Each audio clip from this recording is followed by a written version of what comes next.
So, ipakita ko sa inyo kung paano mag-uninstall, mag-remove ng application. Diyan tayo pupunta. Then, dito sa application sa sidebar, sa ating side. Then, diyan sa application, di hanapin natin dito yung uninstall natin, yung tatanggalin natin na application.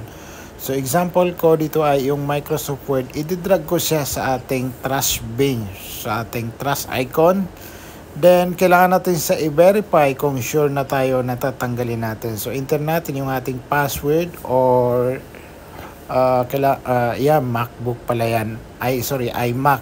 So, kailangan natin ilagay yung ating password. Then, kung meron pa tayong tatanggalin, ay i-drag natin doon. So, ganun lang yung process. Pagka-drag doon sa trash bin, ating trash bin icon, then i-verify natin. So, boom, tanggal na. So, hanapin nyo na lang dyan yung mga application na gusto nyo tanggalin, tapos i-drag nyo doon. So, I hope may natutunan kayo sa short video na ito. So, hanggang dito lang.